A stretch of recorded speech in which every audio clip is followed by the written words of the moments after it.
I was trained to neutralize a threat in 1.2 seconds from 400 meters. Nobody trained me for what to do when the threat is a portal to another dimension, and my next objective is figuring out why there are two suns in the sky. Call sign Falcon. Kong Hyun, 28, Black Operations, National Intelligence Service of the Republic of Korea. 6 years in the field, 11 confirmed sanction operations, 0 personal attachments that anyone at headquarters could use against me. Orphan, no family, no spouse, the specific professional cleanliness that makes an operative easy to deploy and easier to disavow. The op that ended my old life was supposed to be straightforward. Relic smuggling ring, Seoul, an artifact NIS's Science Division flagged as generating unexplained spatial readings, the kind of anomaly that gets classified before anyone bothers explaining it to the operators sent to secure it. I led a foreman team into the warehouse at 0300. Standard breach, standard clearance protocol. What wasn't standard? Our inside asset, a mid-level courier we'd turned 8 months earlier, had been turned back by whom we never confirmed, and the breach walked directly into a kill box instead of clean extraction point. The firefight lasted 90 seconds. I remember the artifact, a black stone lattice, humming with a frequency that made my teeth ache. Taking a stray round meant for me. I remember the light that followed wasn't an explosion. It was a tear, silent and absolute, opening in the air like the warehouse wall had simply stopped agreeing to exist. I remember falling through it with my rifle still in my hands, on reflex, because that's what 6 years of training does to a body in crisis. It doesn't panic, it processes. I don't remember landing. I remember waking up. Grass. Wrong-colored sky, 2 suns, one larger and amber, one smaller and pale, both currently visible above a tree that belongs to no forest I've ever studied in briefing photos. My K2C1 is still slung across my chest, magazine seated, safety on. My gear checks out on reflex before my brain fully processes the impossibility of the surroundings. Ammunition count, medkit intact, tactical knife, 3 flashbangs, 1 smoke, the recon drone still folded in its case on my hip, radio dead, no signal, obviously because whatever network it's built to reach doesn't exist here. I run diagnostics on myself before I run diagnostics on the situation. No injuries beyond minor, bruising from a fall. Cognitive function normal. This is either an elaborate simulation, a psychotic break, or something my training genuinely never prepared me for.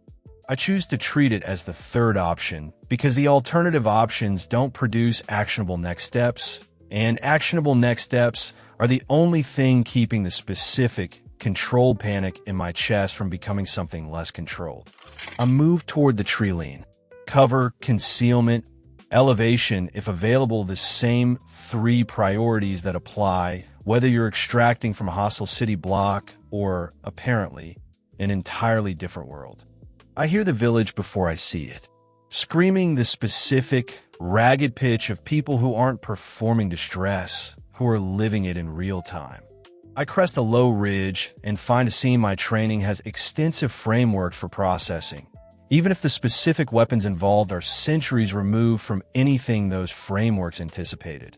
Armed men, roughly a dozen, moving through a cluster of thatch roof buildings with swords and torches, the specific choreography of a raid rather than a battle targets who can effectively resist, resistance met with lethal, casual force.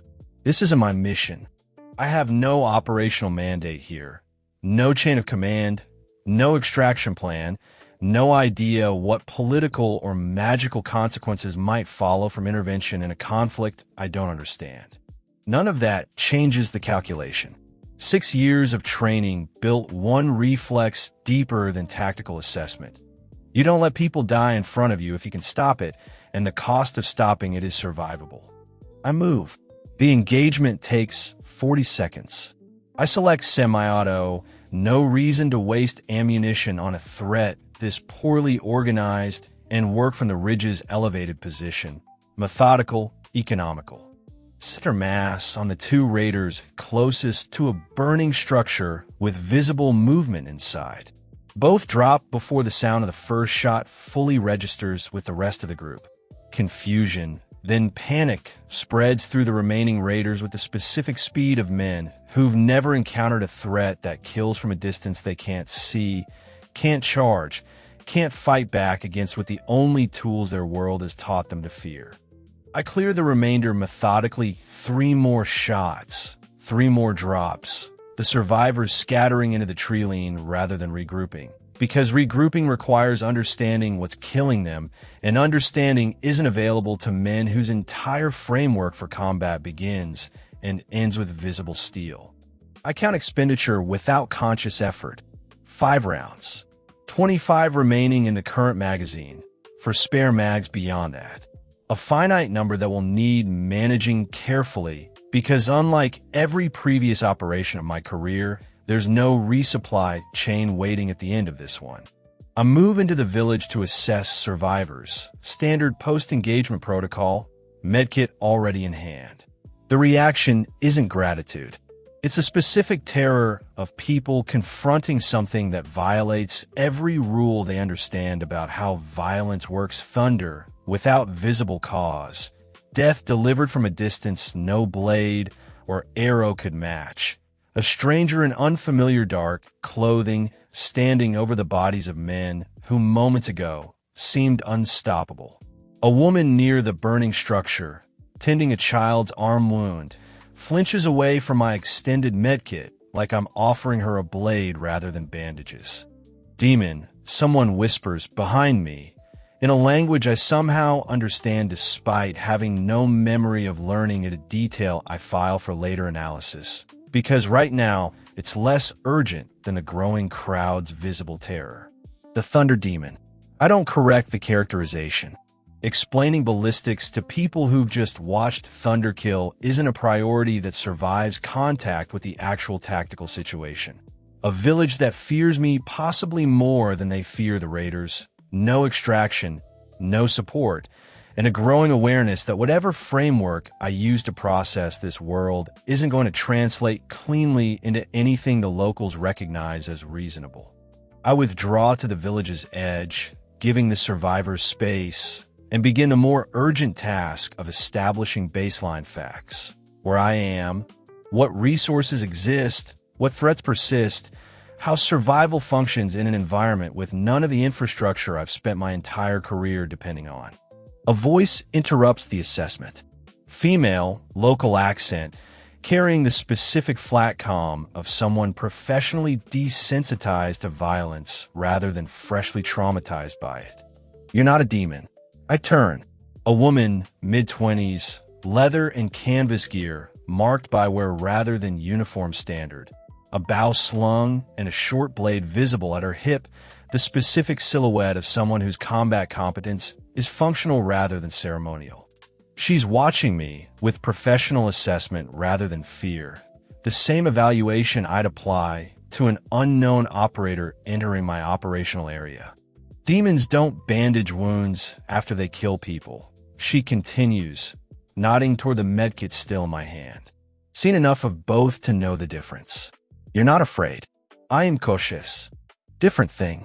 She studies my rifle with the specific curiosity of someone cataloging an unfamiliar weapon system rather than panicking at its existence. That's not steel. Not magic either. Not the kind I've seen. What is it?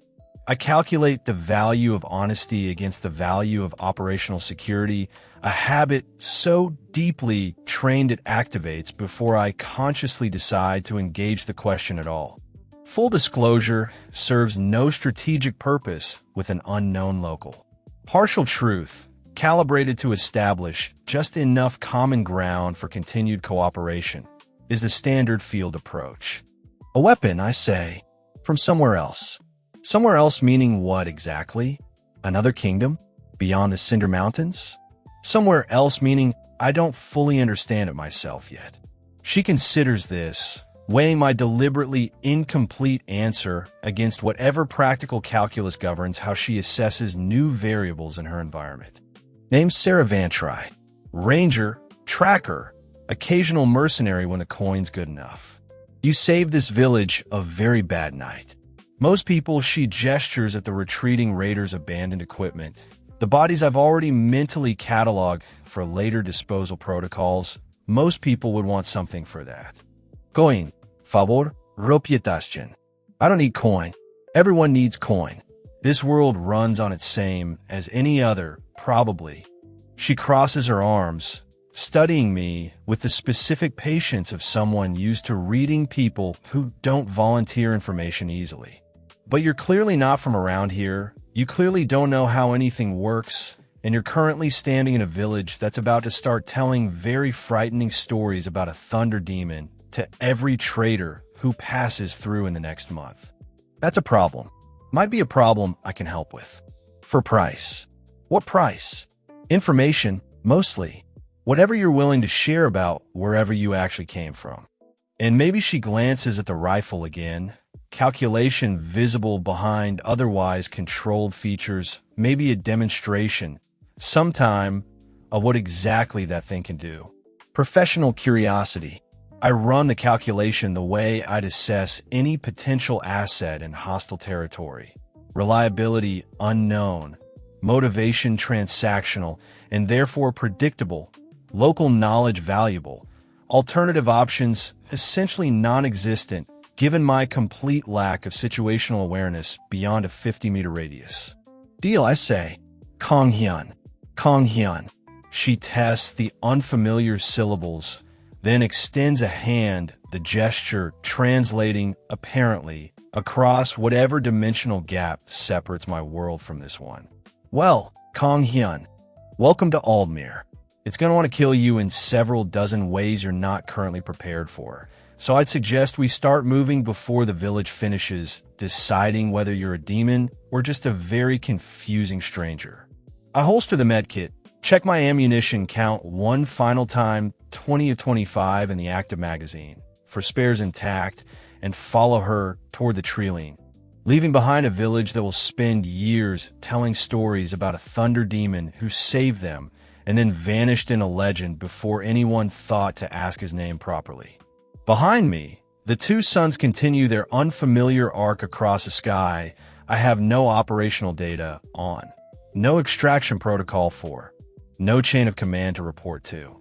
Ahead, an unknown continent, a partial ally with unclear loyalties, 20 rounds of ammunition that will need to last considerably longer than any deployment I've ever trained for, and the specific professional silence I've maintained since childhood, now facing a test no field manual ever anticipated. I've fallen a step behind Sarah Van Try, cataloging terrain, exit routes, and threat indicators with the same cold efficiency I'd apply to any hostile environment. The mission parameters have changed. The training hasn't. I adapt. That's the job. Sarah briefs me the way I'd brief a new operative dropped into unfamiliar territory. Fast, practical, prioritizing survival information over context. 3 major powers on this continent, she says, as we put distance between ourselves and the village, moving through forest that reads, to my trained eye, as reasonably defensible terrain, good cover, limited sight lines for pursuit, no obvious ambush points. Varelia, which is where we currently stand. Drasen, Empire to the east, expansionist, currently not at war with Varelia in the specific way that means everyone's stockpiling weapons and calling it defense. And the Holy See of Sindra, south not a kingdom exactly, more a religious authority that every other power grudgingly respects because their Inquisition has resources nobody wants pointed at them. Inquisition, church enforcement, heresy, demonic influence, unsanctioned magic, anything that doesn't fit their doctrine gets investigated, and investigated by the Inquisition tends to end badly for whoever's being investigated. She glances at my rifle, the specific look of someone connecting inconvenient dots. A stranger with a weapon that kills like thunder, who just got called a demon by an entire village. That's exactly the kind of report that reaches Inquisition ears within weeks. Understood. I file the threat category alongside the others. I'm accumulating bandits, wildlife, political instability, now organized religious enforcement with apparent resources and jurisdiction. Currency? Gold, silver, copper, standard across all three powers. Exchange rates vary by region, but nothing complicated. You'll need some. I'm guessing you didn't bring any from wherever somewhere else actually is. No. Then we'll need to solve that before anything else matters much. Magic, she explains, exists elemental practitioners, alchemists, healers with genuine restorative ability, though rare enough that most common villages never see magic beyond the occasional traveling healer or the church's sanctioned rituals. Not the unlimited, casual magic of any fiction I half remember from a previous life's entertainment consumption. Expensive, difficult, resource-intensive, gated behind years of study or rare natural talent. I processed this against my own resources. 20 rounds in the active magazine. For spare magazines. A rifle that, without resupply, becomes an expensive, awkward club within a finite and uncomfortably small number of engagements. I need to conserve ammunition. I tell Sarah, more to myself than to her, the specific mental accounting that will define every tactical decision going forward. Everything else, knife, hands, whatever local weapons I can acquire, takes priority over the rifle unless the threat specifically requires it. That's the most sensible thing I've heard from you so far. We travel 3 days toward the nearest town large enough to offer legitimate trade, information, and Sarah's practical addition a chance to convert my utterly foreign appearance into something that draws less immediate attention. My tactical gear, black and modern and utterly unlike anything local, marks me as strange before I've said a single word. Can't fix the face, Sarah says, examining me with the specific critical eye of someone solving a logistics problem, but we can fix the clothes. Local traveling gear, something that reads as foreign mercenary rather than possible demon. Foreign mercenary, people ignore. Possible demon, people report. The distinction matters more than I initially credit. Over the following days, exchanging my tactical vest for a weathered leather coat that at least partially conceals the rifle silhouette, I watch the specific quality of attention I draw shift from alarmed to merely curious. The difference, apparently, between obviously wrong and foreign, but plausible. The patrol finds us on the 4th day, at a river crossing Sarah identified as the fastest route toward the town. 6 riders, Varelia colors, armed and armored in the specific fashion my briefing-adjacent knowledge categorizes as functional medieval cavalry chainmail, longswords, the practical rather than ceremonial variant of knighthood. Their leader, young, maybe my age, carries himself with the specific bearing of someone whose confidence is genuine rather than performed, earned through training rather than simple birthright. Halt, he calls, the patrol fanning into a loose semicircle with the coordinated ease of soldiers who've drilled together extensively. State your business on Varelia roads. Sarah answers first, practice diplomacy in her tone. Traitors, Sir Knight. Nothing more. The knight's attention shifts to me, and I watch him process the specific wrongness of my clothing, my bearing, the rifle shape visible beneath the coat despite Sarah's improvised concealment. You, what is that weapon? A rifle. Honest, minimal, offering nothing that invites further escalation. I received reports, the knight continues, of a stranger matching your description. A village 3 days south, claiming a thunder demon saved them from raiders using unnatural weapons that kill without touch. His hand moves, unconsciously, toward his sword hilt. You'll come with us for questioning. De-escalation protocol activates before conscious decision fully forms. 6 years of training on managing confrontation without unnecessary casualties, applicable regardless of which century or dimension the confrontation occurs in. I have no interest in conflict with legitimate authority. I say, hands visible, posture deliberately non-threatening despite the rifle's presence. I'm willing to answer questions. I'm not willing to be detained without understanding the process or duration involved. That's not your choice to make. It is actually, but I'd prefer to resolve this without violence. The night I'll learn his name is Cedric Ashvale within the hour, though not through pleasant circumstances interprets my calm as either arrogance or confirmation of threat. The specific misread that cultural gaps produce when neither party has a framework for the other's actual position. He draws his sword. His patrol follows, 5 additional blades clearing sheaths with the coordinated speed of trained soldiers. I don't draw the rifle.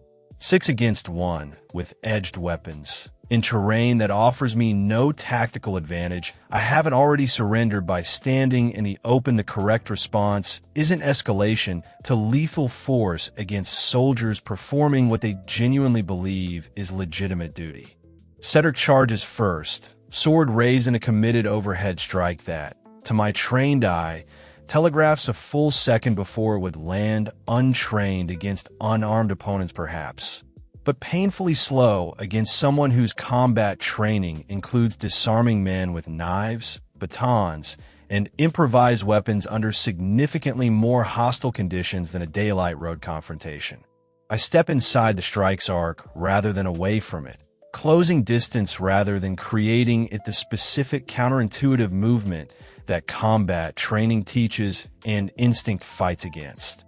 My hand catches his wrist mid-swing, redirecting momentum rather than opposing it directly, and the specific joint lock technique that follows puts him on the ground with his own sword arm pinned before his patrol fully processes what happened. I could break the wrist.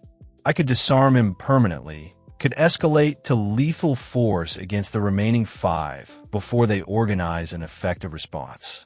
None of that serves the actual objective, which isn't victory, it's de-escalation. I release him. Step back. Hands visible again. Rifle still holstered, the specific message delivered through restraint rather than violence. I could have hurt you significantly worse. I chose not to. Cedric stares up from the ground, sword still in his pinned hand, processing a defeat that arrived without a single blow landing against him, and without the stranger who defeated him inflicting any lasting harm. Yield, I say. Not a question, not a threat. A simple statement of the tactical reality that's just been demonstrated. The patrol hesitates, weapons still raised but uncertain, watching their commander's authority undermined by a stranger who apparently didn't need his rifle to win. Cedric, to his credit, processes the situation with more grace than his initial aggression suggested he possessed. He lowers his sword, stands, brushing dirt from chainmail with the specific controlled dignity of someone absorbing humiliation without letting it curdle into further violence. You could have killed me, he says. Not accusatory, genuinely processing. I could have. I didn't want to. Why? Because you're doing your job. I'm not your enemy. The conversation would have been easier if you'd led with questions instead of a sword. Cedric studies me for a long moment, the specific recalibration of someone whose worldview just absorbed information that doesn't fit its existing categories. The reports called you a demon. Demons don't usually let their victims walk away. He almost smiles, the ghost of genuine amusement breaking through wounded pride. That's roughly what my instructor used to say about theological arguments. Fine logic, occasionally useless in the field. He sheaths his sword fully, the patrol behind him lowering their own weapons in response to his visible de-escalation. I still need to report this encounter. My commander will want answers I currently don't have. Give him the truth.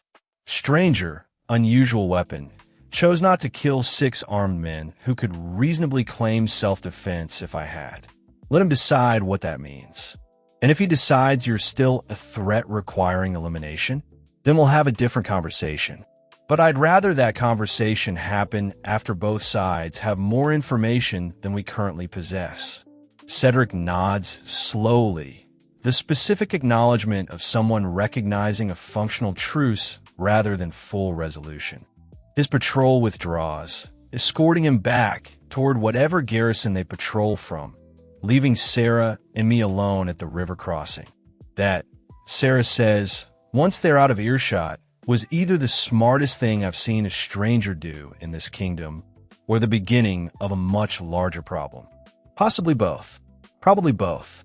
That night, camped well off the main road on Sarah's insistence, we share a small fire and the specific quiet that follows adrenaline fading into ordinary exhaustion. She watches me clean the rifle with the methodical care of someone maintaining equipment that has to last considerably longer than its design service life. You didn't have to spare him, she says. The night would have been simpler to just shoot your way clear. Simpler in the short term, costs more in the long term. Dead night means Varelia has a martyr and a reason to hunt me formally instead of investigating cautiously. Living night who chooses to report accurately means there's a chance of this resolving without a war I can't win. Cold math for someone who just risked his own neck being merciful. It's not mercy. It's strategy. She studies me across the fire. The specific evaluation I'm learning defines most of her serious moments. Where you're from? What was it like?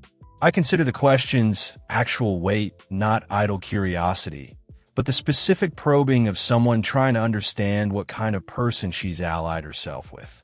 I give her more than I've given anyone since arriving. Not because the situation demands it, but because something in the quiet, the fire, the accumulated strangeness of the day makes withholding feel less necessary than usual. Ordered, I say finally. Structured. Everyone has a role, a rank, a chain of command. I was good at mine. Good enough that I never had to think about what came after the mission, because there was always another mission. Sounds lonely. It was efficient. Those aren't the same thing. I don't have a response that contradicts her assessment. So I say nothing, watching the fire instead of her steady, evaluating gaze. You lost something? Coming here, she says. Not a question. Not just your world. Something in it.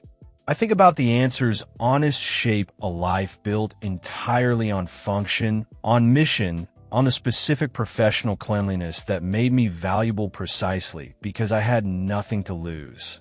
A life that, viewed now from across an alien campfire under two unfamiliar suns, looks less like discipline and more like absence. Maybe I say, it's the closest thing to vulnerability I've offered anyone in years, delivered in a single syllable that costs more than its brevity suggests. Sarah doesn't push further. She simply nods, adding wood to the fire, allowing the silence that follows to exist without demanding it justify itself. Somewhere behind us, Cedric Ashvale rides toward a garrison commander who'll have to decide what to make of a report that doesn't fit any existing category. Somewhere ahead, a continent's worth of politics, religion, and unexplained magic waits to determine whether the Thunder Demon becomes legend, threat, or something the current categories haven't yet invented.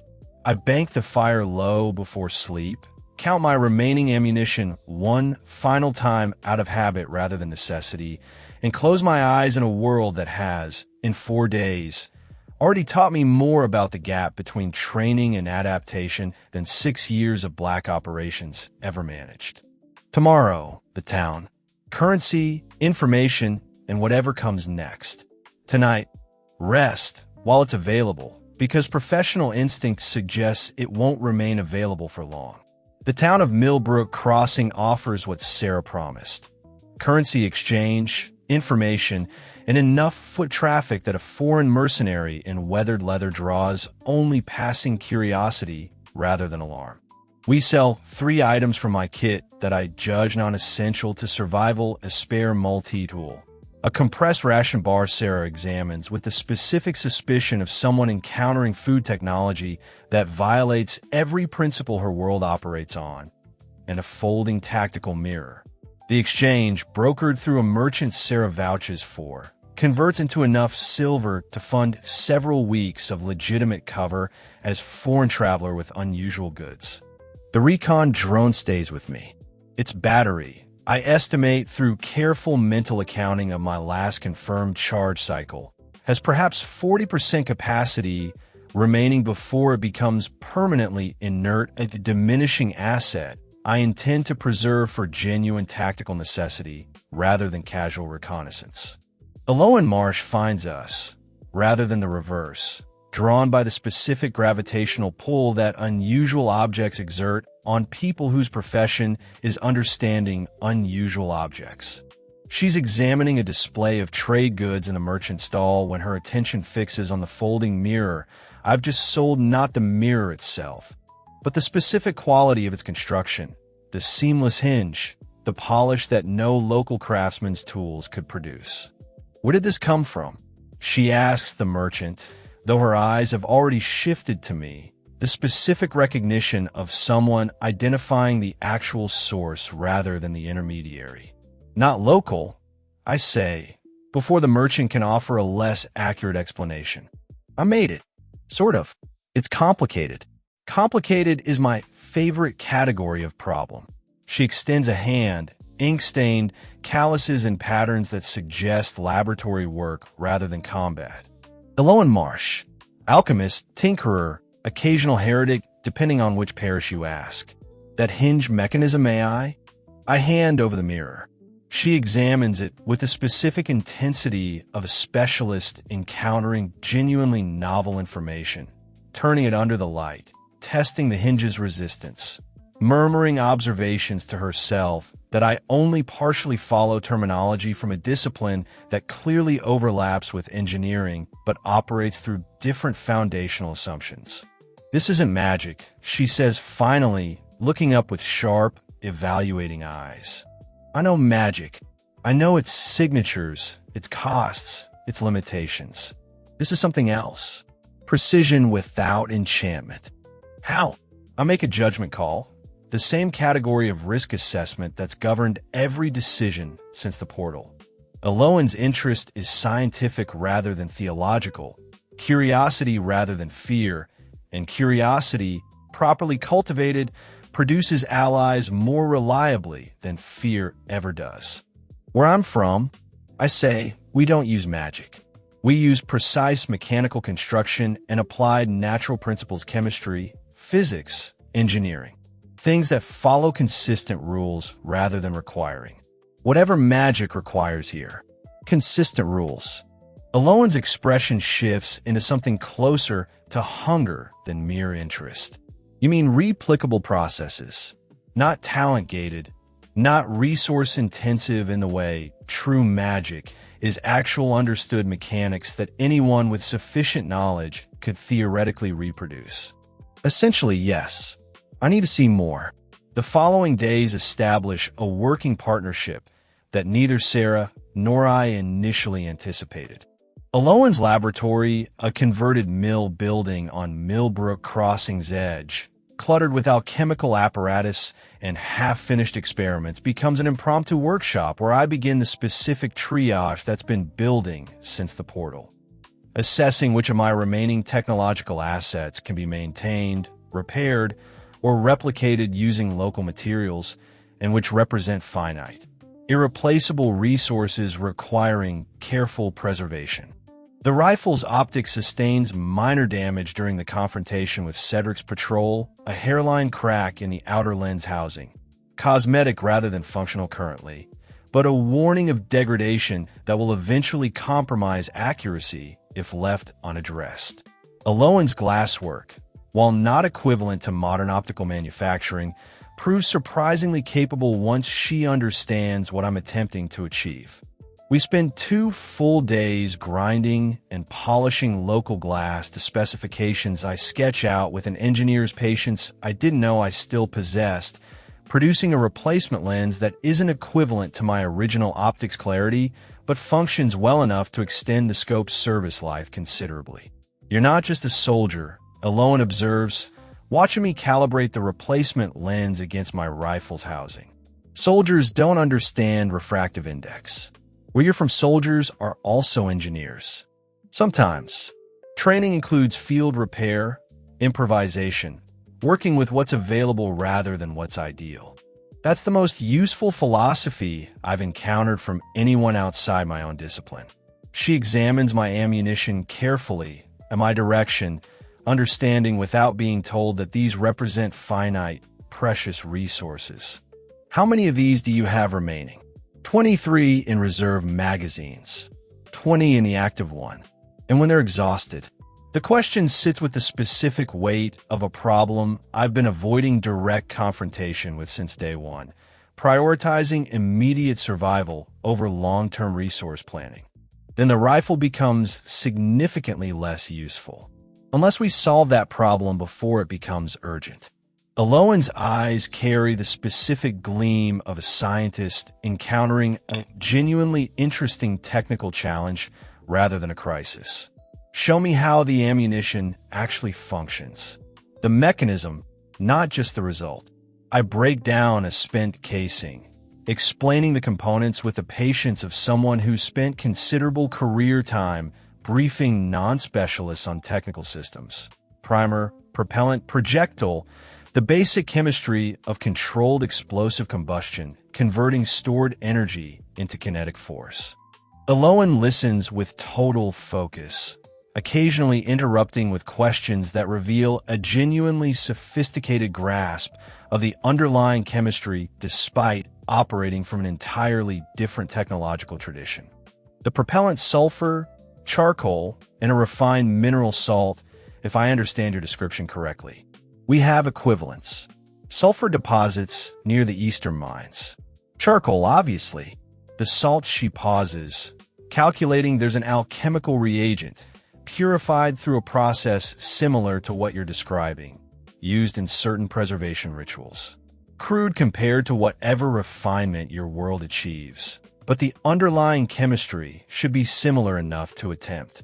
We spent a week experimenting controlled, cautious, conducted in an isolated field well away from Millbrook Crossing's population, because early attempts produced results ranging from disappointingly inert to alarmingly unstable. Alohan's alchemical background provides refinement techniques, my own knowledge, thorough in application but incomplete in underlying theory, wouldn't have achieved independently. The eventual product isn't equivalent to manufactured smokeless powder, dirtier, less consistent, requiring more careful measurement, and producing more visible smoke and residue. But it works reliably enough that I can, with considerable manual effort, begin hand-loading spent casings with viable propellant, extending my ammunition supply from a fixed, diminishing resource into something theoretically renewable given sufficient time and raw materials. This is either the most useful thing I've ever helped create, Alohan says, watching a test round successfully cycle through the rifle's action during range testing, or the most dangerous. Possibly both. Most useful technology usually is. The partnership deepens over subsequent weeks into something approaching genuine friendship, professional respect, layered with the specific comfort of working alongside someone who engages with my strangeness through curiosity rather than fear or exploitation.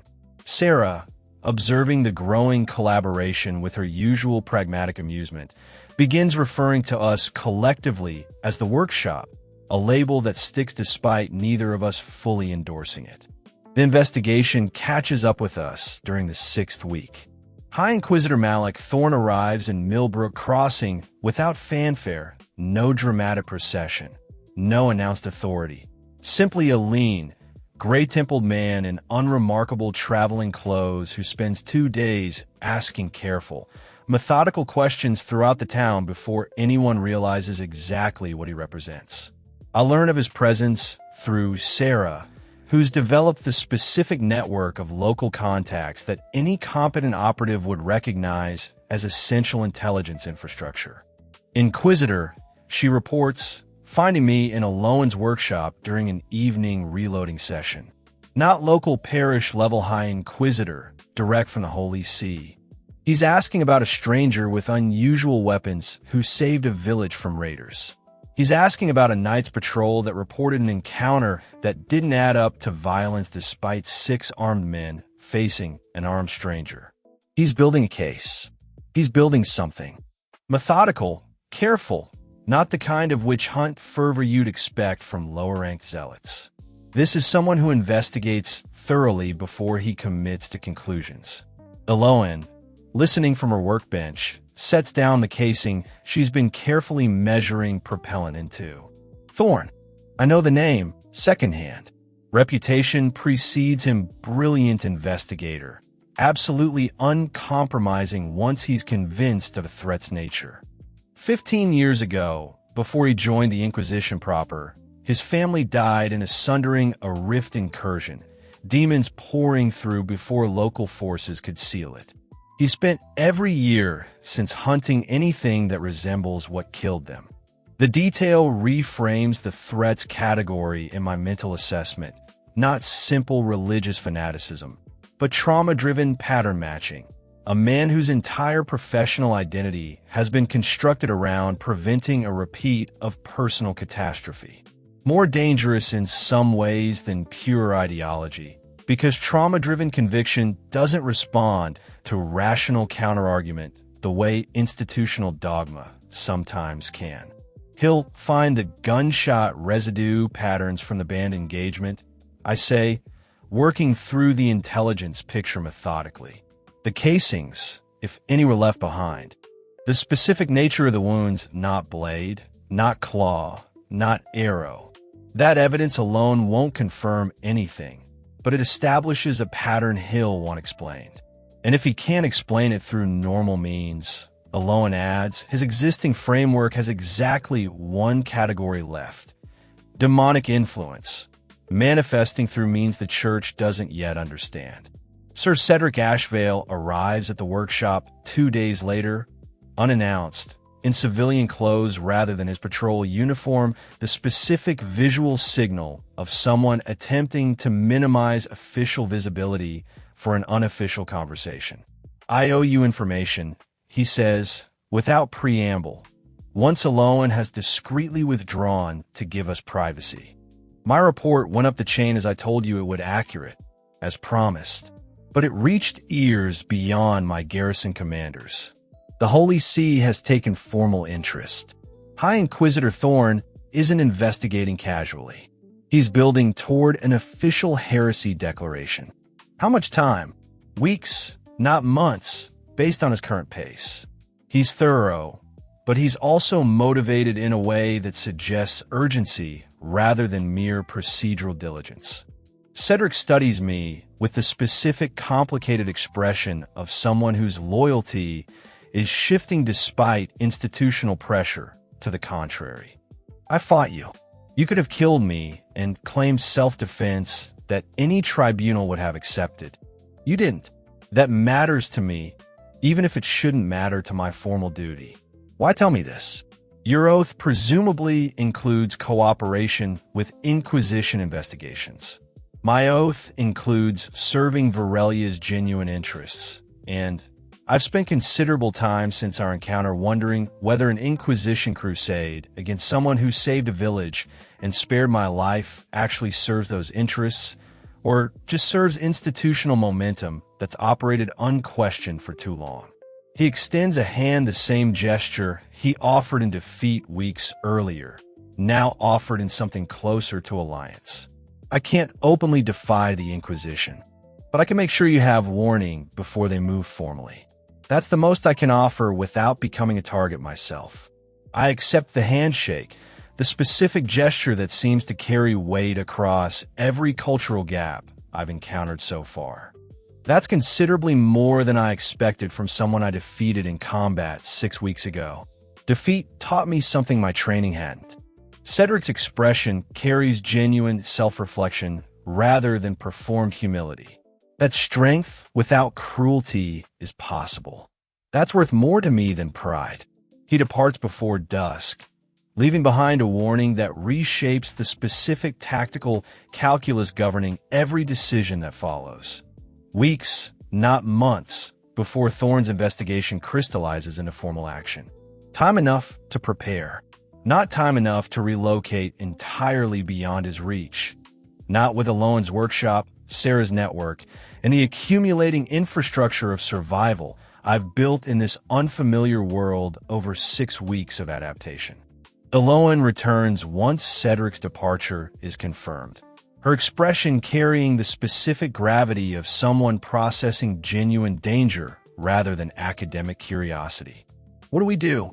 I consider the options with the same cold calculation that's governed every major decision since the portal. Not panic, not despair, simply the methodical assessment of resources, threats, and available responses that 6 years of black operations trained into reflexive habit. We prepare, I say. Weapons, supplies, contingency routes. And we learn everything possible about Thorn, his methods, his patterns, his actual objective beyond the surface-level heresy accusation. Understanding an opponent's true motivation is always more valuable than simply reacting to their tactics. And if preparation isn't enough, if he moves before we're ready, then we adapt. That's the only skill I actually brought with me from wherever I came from that matters here. I return to the workbench, resuming the careful, methodical work of hand-loading another round, the specific repetitive motion that's become, over 6 weeks, a form of meditation as much as necessity. Everything else, the weapon, the training, the tactics, those are just tools. Adaptation is the actual asset. Outside the workshop's window, Millbrook Crossing continues its evening routine, unaware that somewhere beyond its walls, a High Inquisitor's careful investigation is building toward a confrontation that will determine whether the Thunder Demon becomes a footnote in a heresy tribunal's records or something the continent hasn't yet found the right category for. I load another round. The work continues. The summons arrives through Cedric, delivered with the specific discretion of a man navigating competing loyalties. Not an official royal audience, which would generate paper trails and political exposure neither side wants yet, but a quiet meeting arranged through back channels that speaks to how seriously Varelia's court has started taking the Thunder Demon reports. Lord Commander Reyes wants to meet, Cedric explains, in Eloan's workshop, keeping his voice low despite the building's relative privacy. Not the king directly, too politically risky if this goes badly. Reyes handles matters the crown wants deniability on. What does he want? Honestly, I think he wants to know if you're a weapon Varelia can use or a threat Varelia needs to eliminate before Drassen finds a way to use you against us instead. Cedric's expression carries the specific weight of someone who spent weeks working out the political calculus himself. Drassen's been building pressure on the eastern border for 2 years. Any advantage that shifts that balance gets noticed by everyone with something to lose. I process the framing with the cold clarity that's defined every strategic assessment since the portal. I've become, without seeking the role, a potential military asset in a conflict between kingdoms I have no personal investment in, evaluated purely through the lens of tactical advantage rather than any consideration of who I actually am. I'm not a mercenary for hire, I tell Cedric. I didn't come here to fight Varelia's wars. I understand that. I'm not sure Reyes will, or that he'll particularly care about the distinction if he decides you're valuable enough. The meeting takes place in a modest manor house outside Millbrook Crossing, arranged with the specific care of people who want plausible deniability if the encounter needs to be publicly disavowed later. Lord Commander Reyes, Varelia's senior military strategist, meets us alone except for 2 silent guards, pragmatic rather than ceremonial, the specific bearing of a career soldier rather than a courtier. The reports about you, Reyes says, without preamble, studying me with the specific assessment of a man accustomed to evaluating military assets, suggest a weapon capable of killing at range, with precision, without the resource requirements true magic demands. If accurate, that's either the most valuable asset Varelia's encountered in a generation, or the most dangerous threat we've failed to eliminate while we still could. I'm not interested in becoming Varelia's weapon against Drassen. I didn't ask what you're interested in. I asked what you are.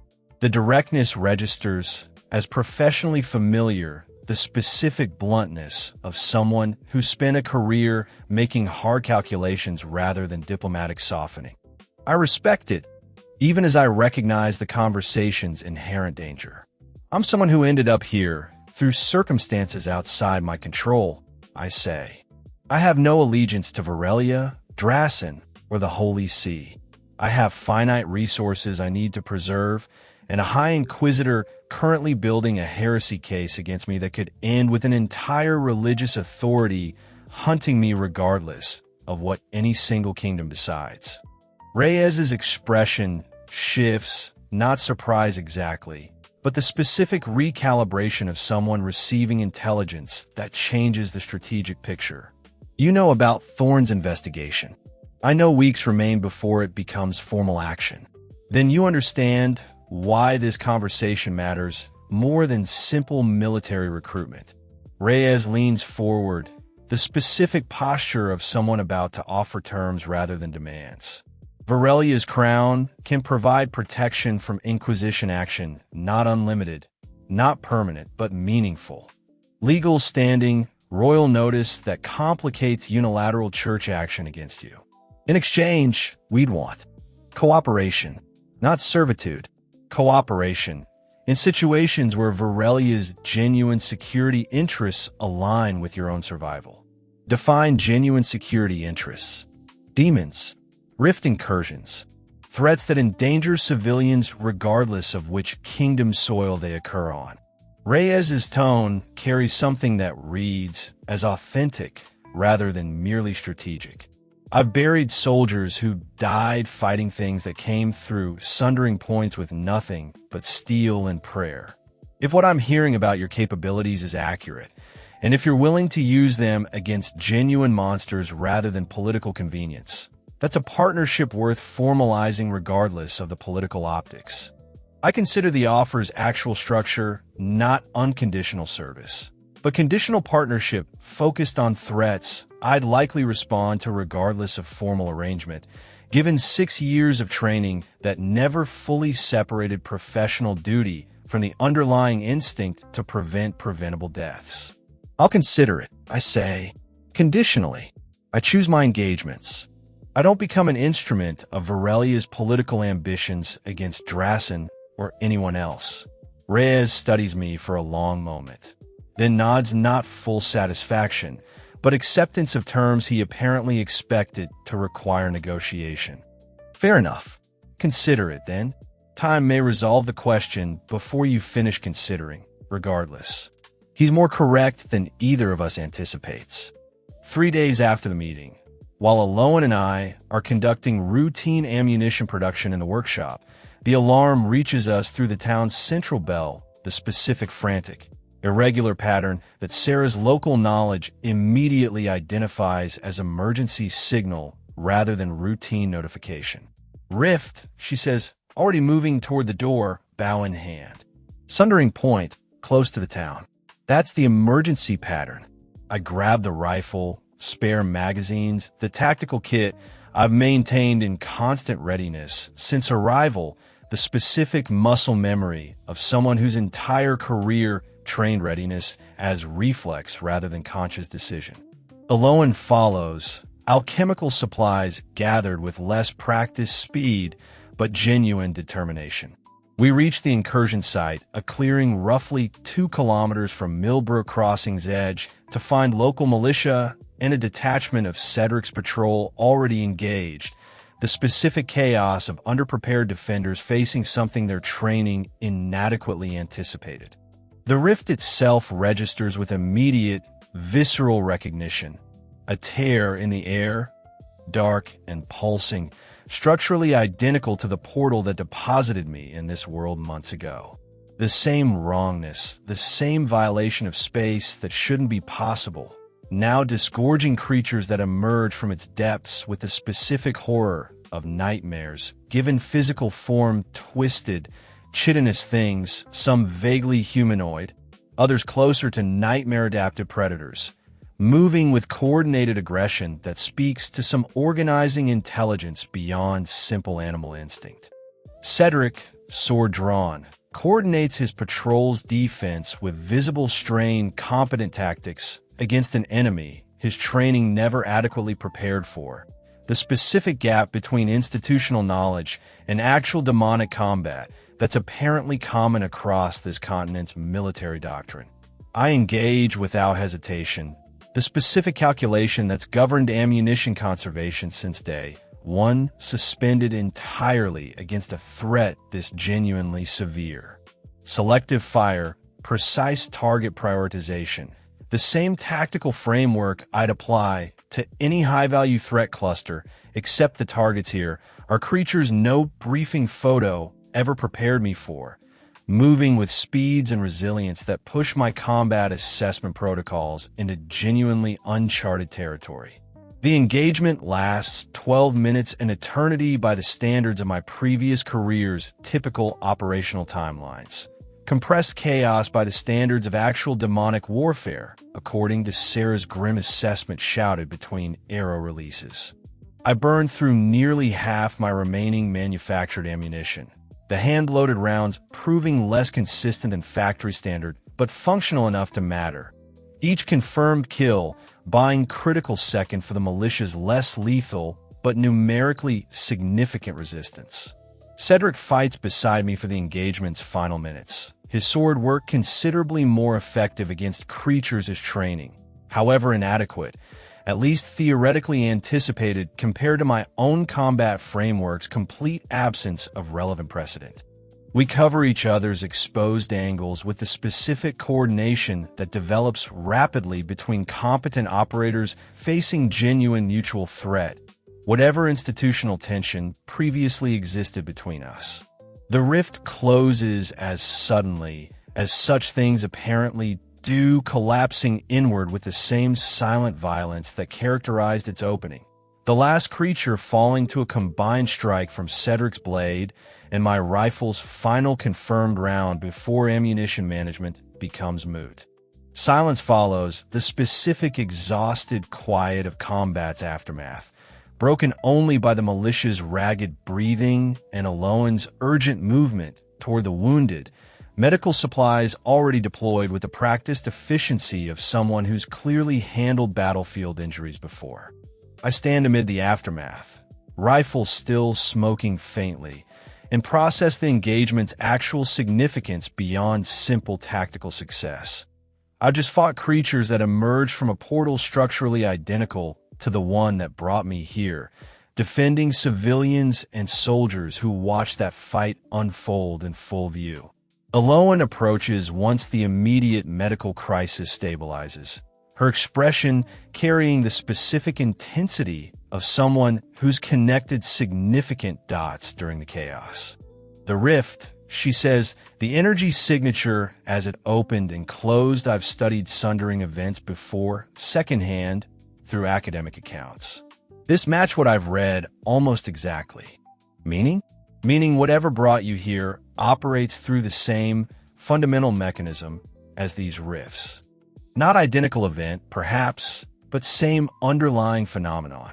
She studies me with scientific fascination, temporarily overriding immediate battlefield concerns. You're not a demon. But whatever transported you here and whatever generates these incursions may share more connection than anyone currently understands. The implication sits with specific weight, not confirmation of Thorn's fears, but a genuine mystery that complicates simple categorization in either direction.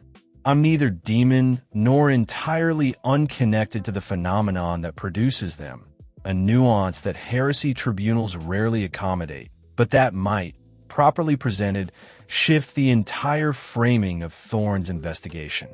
Cedric, wiping blood from his blade, approaches with visible exhaustion layered over something closer to genuine respect than our earlier encounters produced. You fought for us. Not for coin, not for political advantage. You saw civilians and soldiers in danger and engaged without hesitation. That's not new information. I did the same thing with the bandits weeks ago. It's different when the enemy is something everyone here actually fears. Bandits are human. This he gestures at the dissolving remnants of demon corpses. Already beginning the specific decomposition Sarah's grim expression suggests is typical for rift-spawned creatures. This is what every soldier on this continent trains for and dreads simultaneously. You didn't hesitate. The malicious survivors, watching the exchange, offer something I haven't experienced since arriving. Not fear, not suspicious curiosity, but the specific, uncomplicated gratitude of people who watched a stranger risk himself against their actual existential nightmare rather than merely defending against comparatively mundane human threats. Word reaches Lord Commander Reyes within the day, through channels considerably faster than any deliberate diplomatic communication. His response arrives by evening, delivered through Cedric with visible relief at no longer navigating divided loyalty quite so precariously. Reyes offers formal, if quiet, royal patronage, Cedric reports.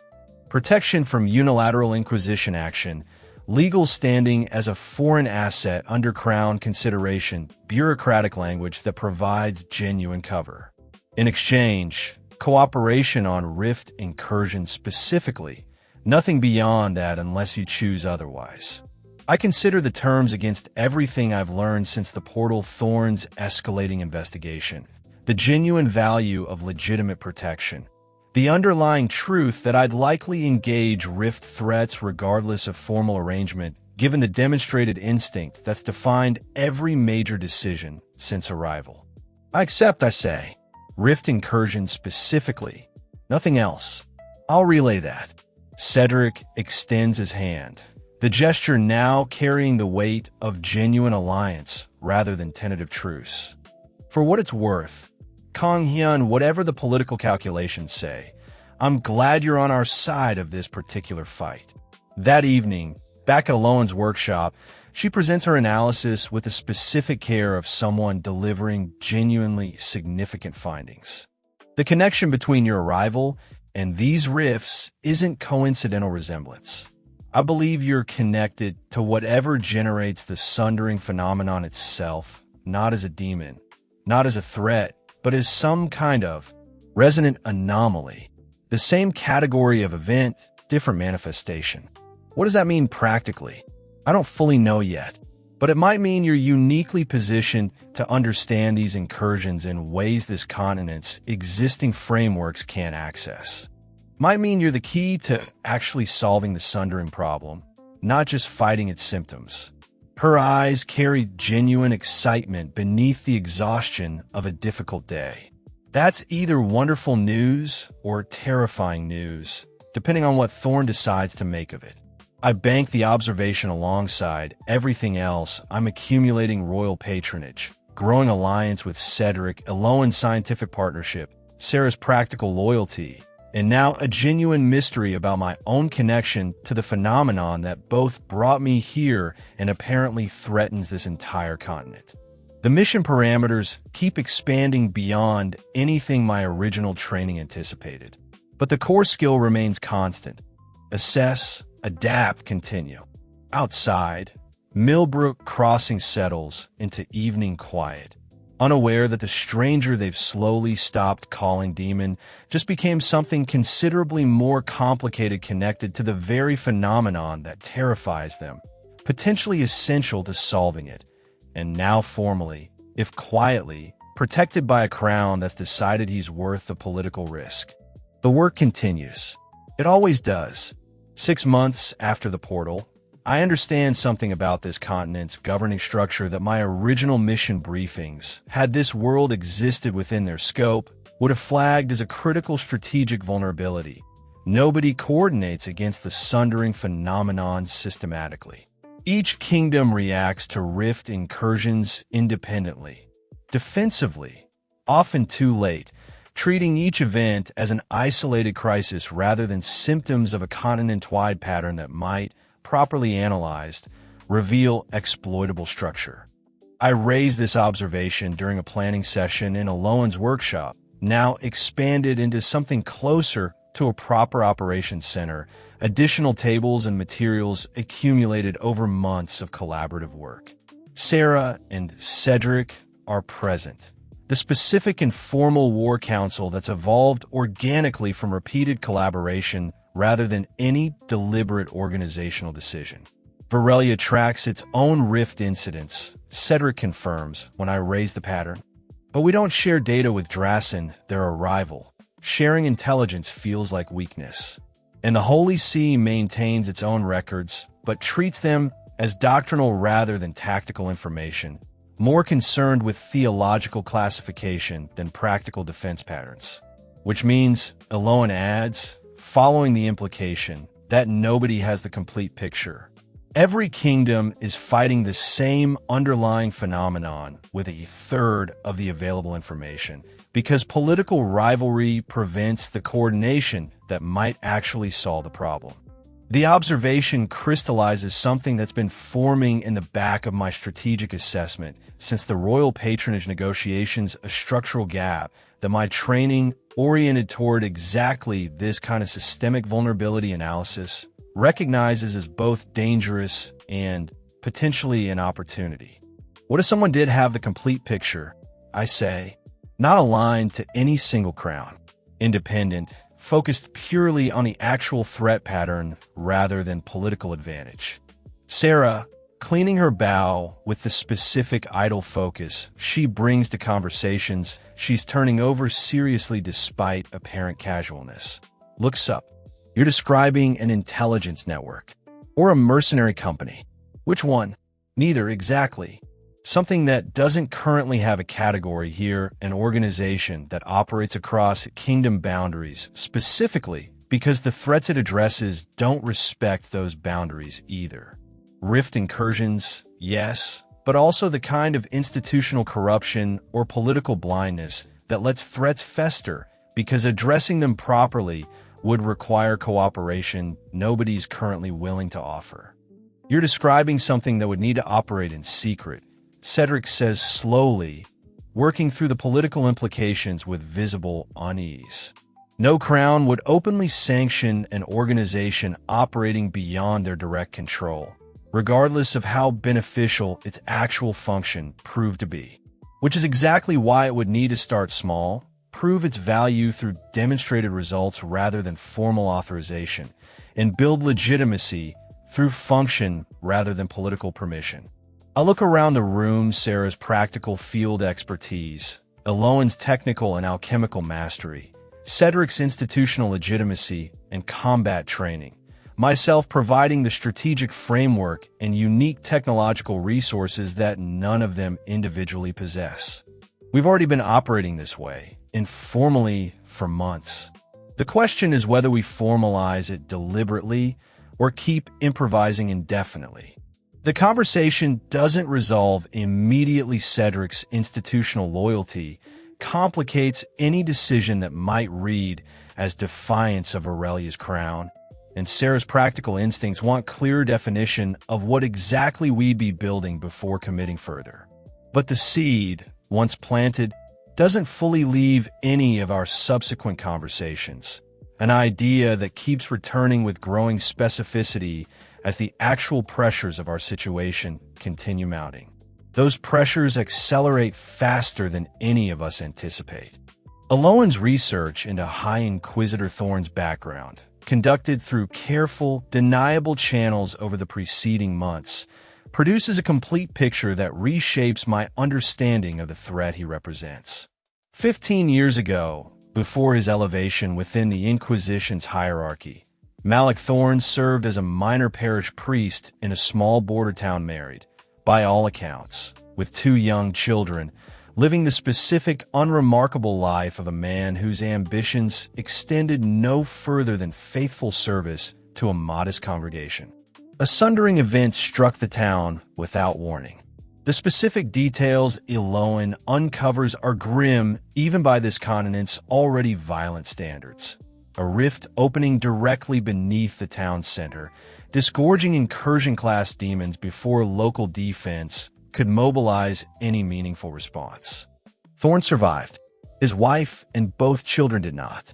He didn't just lose them, Eloan tells me, presenting her findings with the specific gravity the subject demands. He watched it happen.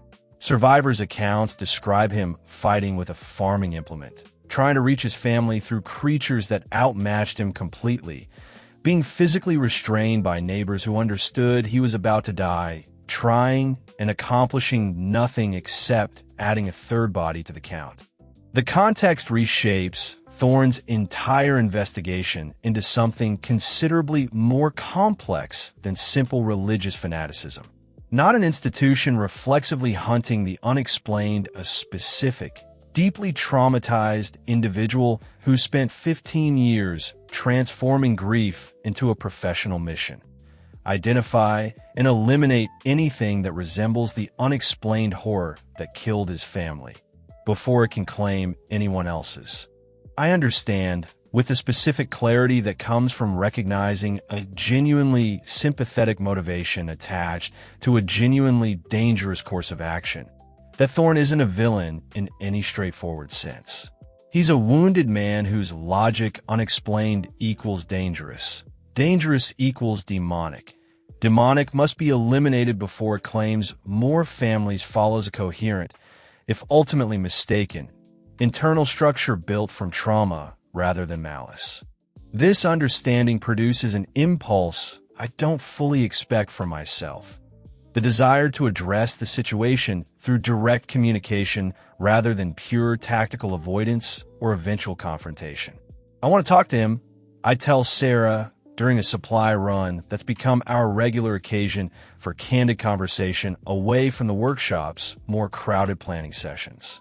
Directly, not through intermediaries, not through Cedric's careful diplomatic channels. Explain what actually happened, what I actually am, before this escalates further. That's either very brave or very naive, Sarah says, though her tone carries more genuine consideration than dismissal. Men like Thorne don't usually change their minds because the thing they've decided is dangerous explains itself calmly. I know.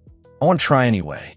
She studies me for a long moment, the specific evaluation that's defined most of our serious conversations since that first village encounter. This isn't tactical calculation. This is something else. I don't have a clean counter-argument, so I don't offer one. Something about Thorne's story, the specific horror of losing everything to an incomprehensible violation of the world's normal rules, then spending 15 years unable to process that horror except through increasingly narrow, increasingly desperate categories of threat resonates with something in my own experience that I haven't fully examined. The specific parallel between his lost family and my own severed connection to everything and everyone I knew before the portal. Neither of us had any warning. Neither of us chose the rupture that redefined our lives entirely.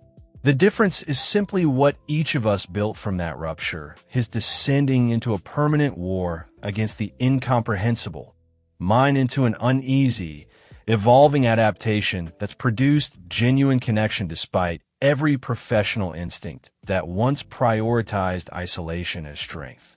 I arranged the meeting through Cedric's careful diplomatic channel's neutral ground, a small chapel on Millbrook Crossing's outskirts, formal enough to satisfy Thorne's institutional caution, private enough that the conversation won't immediately escalate into public confrontation. Thorne arrives alone, as agreed, though I don't doubt additional Inquisition resources remain positioned nearby, regardless of the meeting's formal terms. He's older in person than the report suggested, the specific weathering of someone who spent 15 years carrying weight that visibly exceeds his chronological age. You wanted to speak, he says, without preamble, studying me with the specific analytical coldness of a man who's conducted this exact assessment countless times against countless suspects. I wanted to explain what actually happened, where I came from, why the evidence you've gathered doesn't fit the pattern you're assuming it represents. I lay out the truth with more completeness than I've offered anyone except Eloan, the original world, the failed operation, the portal, the specific mechanical, non-demonic nature of my weapons and technology.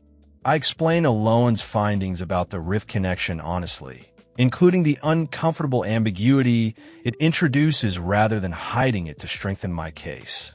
Thorn listens without visible reaction, the specific stillness of someone whose professional training has long since mastered concealing internal response during interrogation-adjacent conversations.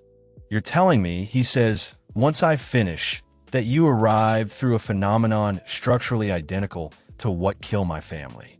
That whatever connect you to the sundering isn't fully understood, even by your own allies.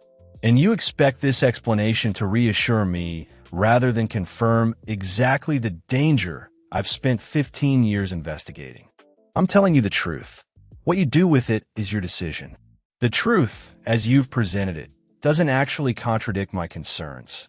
It refines them." His voice carries no dramatic anger, simply the specific, terrible calm of absolute conviction. You may not intend harm. You may genuinely believe your own explanation. But intent and belief don't change underlying nature. My family didn't die because the creatures that killed them intended malice in some way I could negotiate with. They died because something incomprehensible entered our world and destroyed what it touched, regardless of anyone's intentions. I'm not a demon, inquisitor. Perhaps not. But you're connected to the same fundamental violation of the world's proper order that produced them. 15 years of investigation has taught me that the specific category matters less than the underlying pattern. Unexplained, powerful, connected to the sundering that pattern has cost me everything once already. I won't gamble that it won't cost this continent everything again, simply because the specific manifestation currently claims benevolent intent. The conversation continues for another 20 minutes, each attempt at rational argument meeting the same fundamental wall. Thorn's trauma has constructed a framework where the category of threat matters more than any individual evidence within that category, where the horror of what he witnessed 15 years ago has calcified into a logic that treats caution and elimination as morally equivalent to survival itself. We part without resolution. Thorn's parting words carry the specific finality of someone who entered the conversation already certain of its outcome, using the meeting more to confirm his existing assessment than genuinely reconsider it. "I'm sorry for what happened to your world, whatever that means," he says. "But sorrow doesn't change duty. I have a formal declaration to prepare." He departs. I return to Aloan's workshop carrying the specific weight of a genuine attempt that produced genuine failure, not tactical miscalculation, but the deeper, harder recognition that some wounds run too deep for rational argument to reach, regardless of how carefully that argument is constructed. "He wasn't moved," Sarah says, reading my expression before I fully explain the conversation's content. "He wasn't moved. He can't be moved. Not through logic, not through evidence, not through anything except I stop, working through the implication with the specific clarity that comes from finally understanding an opponent's actual psychology rather than merely their stated position. Not through anything except direct proof that the pattern he's built his entire identity around doesn't hold universally. And that kind of proof doesn't come from conversation. It comes from consequence. 3 days later, formal declaration arrives through official channels rather than quiet diplomatic warning. High Inquisitor Malik Thorn, acting under authority granted by the Holy See of Sindra, formally declares Kong Hyun designated the Thunder Heretic in official documentation subject to crusade-level investigation, mobilizing multiple Inquisition orders under combined command, with authorization extending across kingdom boundaries regardless of Aurelia's quiet royal patronage. The scope exceeds anything our preparation anticipated. Not a single Inquisitor's investigation, but a coordinated, multi-order crusade, the specific institutional weight of the Holy See's entire enforcement apparatus mobilizing against a single individual whose actual crime remains, at its core, surviving an unexplained portal and choosing to help people rather than exploit them. Cedric, delivering the news with visible strain at the political weight now bearing down on his own divided loyalties, doesn't attempt to soften the assessment. This isn't a tribunal anymore. This is war, dressed in religious language. Multiple orders, likely thousands of combined Inquisition forces, and no guarantee Varelia's patronage survives the political pressure a full crusade declaration generates. I process the escalation with the same cold assessment that's governed every major decision since the portal, even as something beneath that assessment, the specific, growing awareness of genuine stakes attached to genuine people I've come to value beyond simple tactical utility, adds weight the pure strategic calculation doesn't fully capture. Then we prepare for war, I say. Real preparation. Not just survival, a genuine defense capable of demonstrating through consequence rather than conversation. That Thorn's pattern doesn't hold. Sarah nods, already shifting into the specific practical focus that crisis reliably produces in her. Eloan begins mentally cataloging resources, production capacity, everything our improvised workshop can generate under genuine wartime pressure. Cedric, despite the personal cost, doesn't waver. Whatever comes, he says, I'm with you. Institutional loyalty only extends so far before it becomes complicity in something I can no longer justify. The shadow organization we've been informally building, the idea that started as strategic observation about coordination gaps, suddenly carries urgency that theoretical discussion never provided. Not someday. Now, forged under the specific pressure of an actual crusade bearing down on everyone I've come to rely on in this world. We prepare. The work continues, but the stakes have fundamentally changed. The crusade never fully mobilizes. Something larger interrupts it first. 3 weeks after the formal declaration, while Thorn's combined Inquisition orders are still completing their march toward Millbrook Crossing, the Sundering Surge begins, a term Eloan's research later coins for an event this continent's historical records contain only fragmentary, ancient references to multiple rifts opening simultaneously across a geographic span that ignores kingdom boundaries entirely, striking Varelia, Drasen's border territories, and the Holy See's own sacred grounds. Within the same catastrophic hour, I received the first reports through Sarah's network, the specific pattern of frantic, overlapping messenger traffic that indicates crisis exceeding any single settlement's capacity to process independently. 7 confirmed rifts, she reports, spreading a hastily marked map across Eloan's workshop table. Maybe more we haven't heard from yet.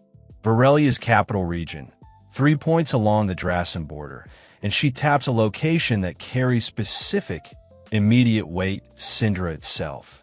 The Holy See's central cathedral grounds. The scale registers with the specific clarity of someone whose training included extensive threat assessment protocols. This isn't an isolated incursion any single military force can contain. This is systemic collapse, the kind of multi-front catastrophe that exceeds any individual kingdom's response capacity, regardless of how well prepared that kingdom's forces might be for conventional rift defense. Thorn's crusade, Cedric says, processing the same implication. Wherever his forces currently are, they're not marching toward us anymore. Not with the Holy See's own cathedral under direct attack. The observation proves accurate within hours. Messenger reports confirm Thorn's combined orders have redirected entirely, racing back towards Syndra to defend the Holy See's central authority rather than continuing their pursuit of a single designated heretic. The crusade against me hasn't been canceled, it's been superseded by a threat that makes individual heresy investigations catastrophically irrelevant. I process the tactical picture with the same cold calculation that's governed every major decision since the portal, even as something beneath that calculation registers the specific, terrible symmetry. The very phenomenon that brought me to this world, that Thorn has spent 15 years fighting, that killed his family, and now threatens to kill thousands more across 3 kingdoms simultaneously, has just made every political and religious conflict between us functionally meaningless.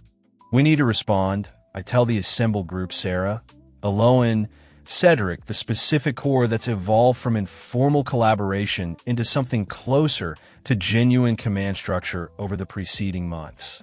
Not just defend Millbrook Crossing. This scale requires coordination nobody currently has the infrastructure to provide. You mean us, Aloan says. The shadow organization we've been theoretically discussing. You mean actually doing it, now, in the middle of the worst crisis this continent has faced in generations? I mean exactly that. There's no time to wait for kingdoms to organize proper coordination through official channels. We have the pieces already assembled: tactical capability, technical resources, political legitimacy through Cedric, practical field experience through Sarah. We use what we have. The response that follows over the next critical hours establishes, more through necessity than deliberate design, the actual operational template for what will eventually become the Veil. Rapid assessment of multiple simultaneous crisis points, resource allocation based on severity and available response capacity. Direct coordination that ignores formal kingdom boundaries in favor of addressing the genuine threat pattern. I take personal command of the nearest, most severe incursion, a rift point roughly 15 kilometers from Millbrook Crossing that local Varelia forces are already engaging, unsuccessfully, against creatures whose numbers exceed anything the earlier, smaller incursion prepare me for. Sarah and Cedric accompany me. The specific field partnership that months of collaboration have refined into genuine tactical synchronization. Aloan remains at the workshop, coordinating production of emergency ammunition and medical supplies, the specific technical infrastructure that makes sustained engagement possible rather than a single desperate stand. The battlefield, when we arrive, exceeds every previous engagement scale by an order of magnitude. Dozens of rift-spawned creatures, more varied and more coordinated than the isolated incursion months earlier, pressing against a defensive line that's already showing signs of collapse. I engage with full tactical commitment, ammunition conservation abandoned entirely against a threat this severe, the specific mathematics of survival prioritizing immediate effectiveness over long-term resource management. Selective fire discipline gives way to sustained suppression where the target density demands it. Each magazine change executed with the muscle memory of 6 years training, now serving purposes no original briefing ever anticipated. Cedric fights beside me with the specific ferocity of someone who's fully committed past any remaining institutional hesitation. His sword work refined by months of exposure to demon combat tactics that his original training never adequately covered. Sarah's arrows find gaps in the creature's coordination that ground-level combat can't easily exploit, the specific tactical value of an elevated, mobile position that her ranger training optimized for exactly this kind of chaotic multi-target engagement. We hold the line. Barely. The engagement's brutal mathematics, creatures numerous enough that even coordinated defense produces casualties among Varelia's regular forces, ammunition dwindling toward genuinely critical levels, exhaustion accumulating across hours rather than the brief. Intense engagement's previous encounters provided pushes every resource toward its actual limits. Reinforcement arrives from an unexpected direction 3 hours into the engagement. Inquisition forces, Thorn's own combined orders, redirected from their crusade march to address the closest severe incursion point, which happens to be the same battlefield where I'm currently fighting alongside Varelia's forces. Thorn himself leads the reinforcement, sword drawn rather than the more ceremonial authority his rank typically permits him to delegate, The specific commitment of a man whose institutional position hasn't fully erased the combat competence his original parish priest life apparently never required him to develop until trauma forced the transformation. He sees me immediately impossible to miss, given my position at the defensive line's most contested point, and I watch the specific calculation cross his features. The designated heretic, the Thunder Heretic, fighting alongside Varelia's soldiers against the exact category of threat his entire life's mission has been built around eliminating.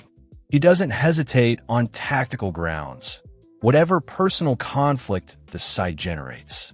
The battlefield's immediate demands override individual grievance, and Thorn's forces integrate into the defensive line with the specific professional efficiency of soldiers who understand that internal conflict becomes fatal indulgence during active combat. We fight for the following 2 hours as functional allies, not through reconciliation, not through any softening of Thorn's underlying conviction, but through the simple, brutal necessity of a shared threat that makes coordination the only viable path to mutual survival. The turning point arrives during the engagement's 4th hour, when a young Inquisition soldier barely past training age, based on the specific inexperience visible in his combat positioning, finds himself isolated, cut off from his unit by a coordinated push from 3 of the larger, more dangerous creature variants. I see the situation develop before most participants fully process the danger, the specific tactical awareness that 6 years of battlefield assessment trained into reflexive habit. The soldier's position is unrecoverable through conventional means. His own unit is too engaged elsewhere to redirect in time, and the creatures converging on him carry more than enough combined threat to end the engagement permanently within seconds. I move without conscious deliberation, the same reflex that drove intervention in the original Bandit raid months ago, prioritizing preventable death over tactical caution or resource conservation. I close distance faster than the terrain should reasonably permit, rifle discharging in rapid, precise sequence that drops 2 of the 3 converging creatures before they complete their approach. The 3rd reaches striking range before my final shot lands. I close the remaining gap, physically, tactical knife drawn, engaging in the specific close quarters combat my training covers extensively, but that I've avoided against rift creatures specifically because the risk calculus rarely favors it against enemies this dangerous. The engagement cost me a deep laceration across my left forearm, the creature's claw finding a gap in my defensive positioning before my knife finds its vital point. Painful, serious, but survivable, the specific calculated risk that saving the isolated soldier's life justified, viewed through the exact framework that's governed every major decision since arriving in this world. I extract the young soldier back toward the main defensive line, Alohan's field medical supplies already being applied to my own wound by Sarah, who's abandoned her elevated position to provide immediate battlefield triage. Thorn witnesses the entire sequence. I don't process his reaction fully in the moment. Combat's immediate demands don't permit extensive attention to anything beyond the tactical picture, but I register, peripherally, his expression shifting through something that looks, even amid battlefield chaos, like genuine cognitive dissonance. The engagement's final hour proceeds with the specific grinding attrition of a battle being won through exhaustion of the enemy's numbers rather than any decisive tactical breakthrough. The rift itself, unlike the previous, smaller incursion, doesn't simply close on its own timeline. It requires active intervention. A combination of holy sea-sealing rituals that Thorn's forces provide and the sheer physical suppression of creature numbers that our combined defensive effort maintains long enough for those rituals to complete. The rift collapses as the sealing ritual reaches completion, the specific silent violence of dimensional rupture reversing itself, leaving behind a battlefield of exhausted survivors, scattered demon corpses already beginning their characteristic decomposition, and a silence that carries the particular weight of catastrophe narrowly averted rather than clean victory achieved. Thorn approaches me directly once the immediate crisis passes, his expression carrying none of the cold, absolute certainty that defined our previous conversation. Something has shifted, visible in the specific hesitation of a man whose 15-year framework just absorbed direct, undeniable contradiction. "You risked your life," he says, "for one of my soldiers, a boy you'd never met, serving an institution actively hunting you as a heretic. He was going to die. I could prevent it." The calculation doesn't require more complexity than that. It requires exactly the complexity I've spent 15 years refusing to consider. Thorn's voice carries genuine strain, the specific sound of deeply held conviction encountering evidence it can't simply dismiss. My entire framework holds that things connected to the sundering are, by nature, threats to be eliminated before they claim more lives. You just risked your own life at direct cost to yourself to save someone actively working to destroy you. That doesn't fit the pattern. That doesn't fit any pattern I've built my understanding around. Maybe the pattern was always incomplete.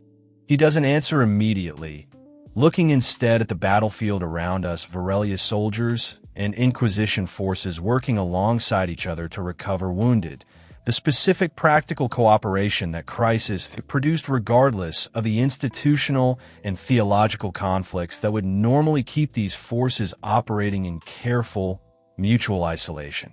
"My family," Thorn says finally, the specific admission carrying weight I recognize as genuinely costly for him to voice, died because something incomprehensible entered our world and I couldn't stop it. I've spent 15 years believing that anything I couldn't fully understand represented that same danger, that same inevitability. I built my entire life around that belief, because the alternative, believing my inability to protect them, was simply insufficient skill, insufficient preparation, my own personal failure rather than an incomprehensible cosmic threat, was unbearable. That's not weakness, Inquisitor. That's grief, finding a structure it could survive within. Perhaps, but structures built from grief don't necessarily produce accurate understanding of the world. He looks at me directly, the specific weight of genuine reconsideration rather than tactical calculation. "You're not what I decided you were. I still don't fully understand what you are. But demon was never accurate. And I think I've known that for longer than I've been willing to admit." The admission doesn't produce full reconciliation, too much institutional weight, too much accumulated crusade momentum, too much genuine unresolved trauma for any single battlefield conversation to fully dissolve 15 years of calcified conviction.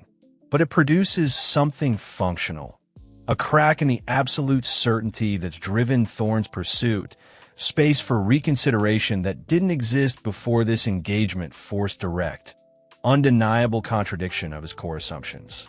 The crusade, he says, I can't simply cancel it through personal reconsideration alone.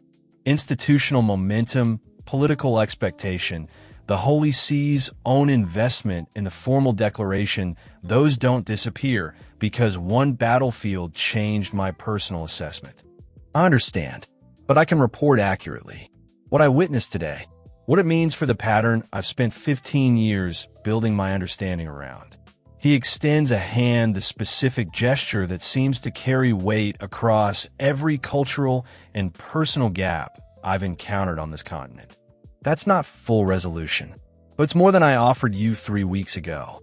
I accept the handshake, processing the specific, complicated nature of an alliance that hasn't erased genuine ideological difference, but has, through shared crisis and undeniable evidence, created space for something considerably more nuanced than simple hunter and hunted.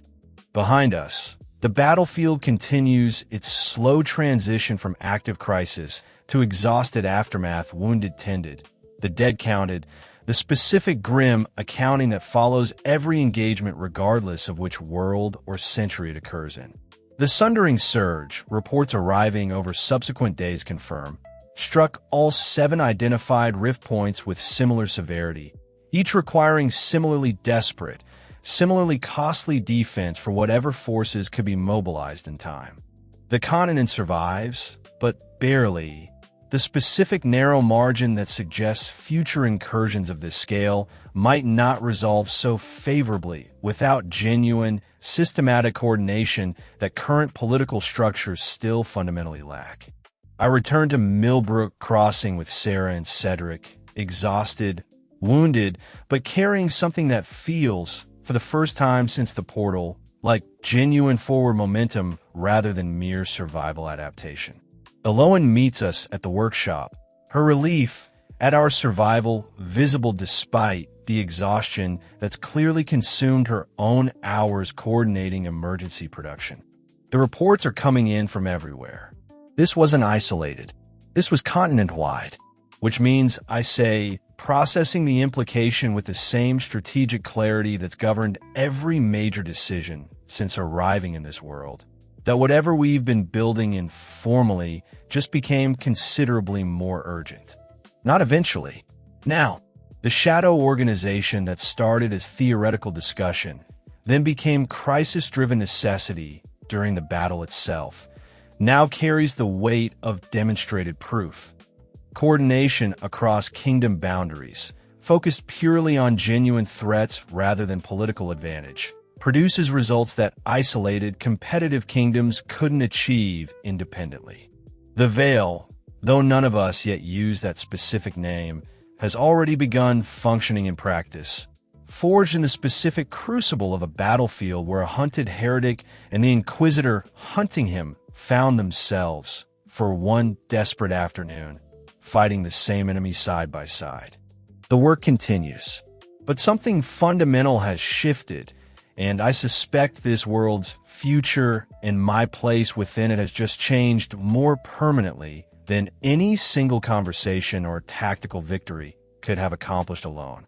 A year passes between the sundering surge and the day the Veil receives its first official request for assistance from a kingdom that, 12 months earlier, would have considered our existence grounds for immediate military action. The intervening months rebuild what the surge damaged, not just physical infrastructure. Though Millbrook Crossing and dozens of other settlements across 3 kingdoms required considerable reconstruction, but the political and institutional relationships that catastrophe forces into uncomfortable, necessary evolution.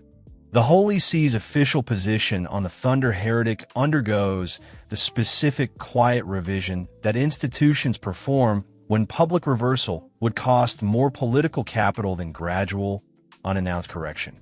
No formal apology, no dramatic tribunal overturning the original heresy declaration, simply a steady accumulation of administrative silence, unrenewed crusade authorizations, and Thorne's own careful, methodical reports working their way through church hierarchy with the specific patient persistence of a man rebuilding his professional credibility on evidence rather than conviction.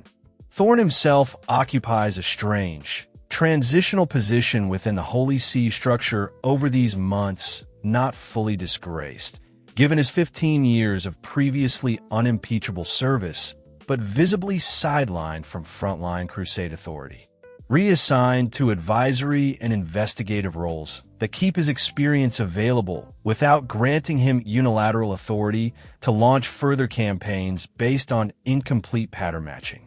They don't trust my judgment anymore, he tells me, during one of the increasingly regular consultations that have replaced our earlier adversarial relationship, not friendship, precisely, but something that's evolved into genuine professional respect built on shared purpose rather than shared temperament.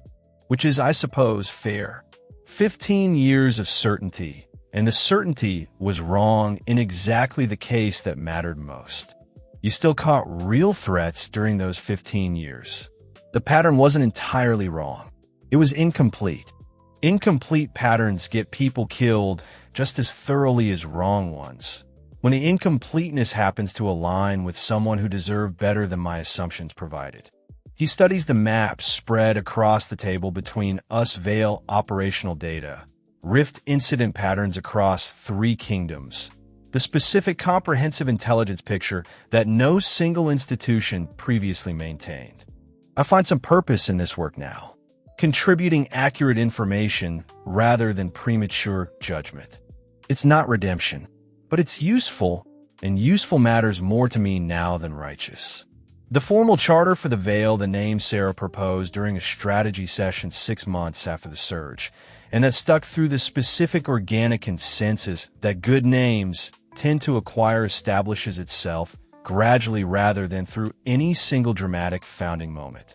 Varelia's crown, having witnessed our coordinated response during the surge, provides initial legitimacy through quiet, deniable sponsorship. Drasen, whose border territories suffered their own surge casualties, extends cautious, similarly informal cooperation once several joint operations against subsequent rift incidents demonstrate genuine value beyond political maneuvering. The Holy See, more slowly, more reluctantly, begins treating our intelligence reports as credible input rather than heretical noise. The specific institutional evolution that Thorne's own rehabilitated credibility helps facilitate from within. We operate from a converted fortress on genuinely neutral ground territory that belongs, technically, to none of the 3 major powers, secured through careful negotiation that Cedric's diplomatic skill, honed considerably over the past year of navigating exactly this kind of delicate multi-kingdom politics, proves essential to completing. Cedric himself has become something the original knight who challenged me on a river crossing could never have anticipated. The Veil's primary political liaison, the specific bridge between our necessarily secretive operational structure and the legitimate governments whose cooperation, however grudging, our function requires. I used to think loyalty meant unconditional service to Varelia's crown, he tells me, during a rare, quiet evening of the fortress, watching sunset paint the sky in the specific colors that still, after a year, remind me this world's 2 suns produce lighting effects no single star system ever could. I've learned loyalty means serving what's actually right, and sometimes that requires standing slightly outside the structures that originally trained you to believe unconditional obedience was the same thing as honor. Your old commander would probably call that treason. My old commander would be wrong. I've saved more lives serving the Veil's actual mission than I ever did enforcing Varelia's narrower political interests. That's not treason. That's growing beyond an incomplete understanding of duty. Sarah commands field operations recruitment, training, the specific practical infrastructure of turning capable individuals scattered across 3 kingdoms into a coordinated response network. Her network of contacts, cultivated over years of mercenary work before I ever arrived in this world, provides the initial recruitment pool that's grown over 12 months into something approaching a genuine organization. 24 field operatives trained in the specific hybrid combat doctrine that combines her ranger expertise, Cedric's formal knight training, and whatever tactical frameworks I've contributed from a career that this world's inhabitants still can't fully categorize. We're not an army, she tells new recruits. During the training sessions I occasionally observe from the fortress's outer training grounds. We're not knights. We're not mercenaries. We're not Inquisition enforcers. We're the people who show up when the actual threat matters more than which kingdom's flag happens to be nearby. If that's not a mission you can commit to, this isn't the right organization for you. Alohan's technical workshop has expanded into something considerably more sophisticated than the converted mill, where our partnership began a genuine research and development facility. Staffed now by a small team of alchemists and craftspeople she's personally recruited and trained, producing the specific hybrid technology that's become the Veil's signature capability. Magical mechanical fusion that neither pure magic nor pure mechanical engineering could achieve independently. Ammunition manufacturing, refined considerably beyond my original crude field improvisation, now produces rounds with consistency approaching factory standard quality. Optical equipment, combining Alohan's glasswork mastery with alchemical enhancement techniques, extend beyond simple rifle scopes into broader applications communication devices that use a combination of my radio's original engineering principles and long-range magical resonance to achieve coordination across distances no single technology could manage alone. We've built something genuinely new, Alohan tells me. During a demonstration of the latest communication prototype, her enthusiasm undimmed by 12 months of increasingly complex technical challenges. Not your world's technology transplanted here. Not this world's magic operating unchanged. Something that only exists because both traditions collided and found ways to complement each other's limitations. I stand on the fortress's central watchtower on the evening the Veil receives its first formal cooperative request, a joint operation with Drassen forces to investigate a suspected rift instability along their eastern territories. The specific kind of cross-border cooperation that would have been politically impossible 18 months earlier. Now, simply routine operational business. The continent below spreads out in the fading light of both suns. The specific dual shadow effect I've stopped consciously noticing after a year of adaptation. 3 kingdoms whose borders remain politically real, but whose actual security increasingly depends on an organization none of them fully control, and all of them have, gradually, learned to genuinely need. Sarah climbs the tower's spiral stairs, joining me at the summit with the specific easy familiarity that's developed between us over 18 months of shared crisis and gradual trust building. Headquarters is fully staffed, she reports. First deployment team ready for the Drassen operation. Orders, Commander? The title still produces a specific, quiet internal recalibration whenever she uses it, not discomfort exactly, but the persistent awareness that the isolated, professionally clean operative who fell through a portal 18 months ago never anticipated commanding anything beyond his own tactical decisions, let alone an organization spanning 3 kingdoms and dozens of dedicated personnel. Standard operational parameters, I tell her. Assess the rift instability. Coordinate with Drassen's local forces. No political entanglement beyond what the actual threat requires. We don't serve any single crown. We serve what's left standing when the crowns fail to protect what actually matters. She nods, the specific brisk efficiency that's defined her leadership style since taking command of field operations, and descends to relay the orders, leaving me alone at the tower's summit as evening fully settles across the fortress and the continent beyond it. I think in this quiet moment about the specific thought that crossed my mind in the seconds after first waking in this world. Trained to neutralize threats in 1.2 seconds. Never trained for building something that outlasts any single mission's tactical parameters.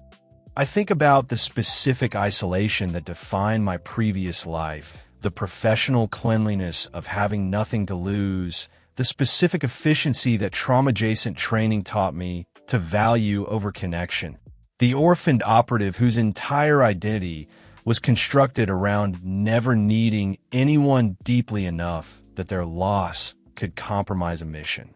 That isolation, I recognize now. Watching lamplight begin flickering across the fortress below Alohan's workshop windows. The training grounds where Sarah's recruits continue evening drills. Cedric's office, where diplomatic correspondence with 3 separate kingdoms awaits his careful attention. That isolation has been replaced by something my original training never accounted for, and would have, I suspect, actively discouraged as tactical vulnerability. Genuine connection. Genuine stakes. People whose well-being I've come to value beyond simple operational utility in a world I never chose to enter but have, over 18 months of adaptation, genuinely build a life within.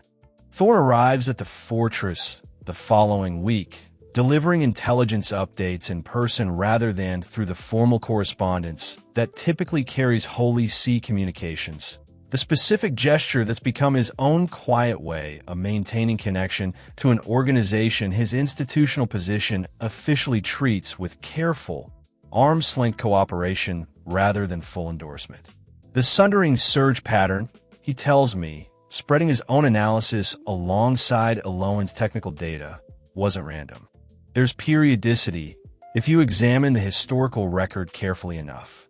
Something triggers these mass incursions on a cycle nobody's previously tracked systematically, because nobody previously had reason to look across kingdom boundaries at the complete pattern. You've been researching this independently. I've been trying to understand what actually killed my family, rather than simply hunting anything that resembled the horror of that day.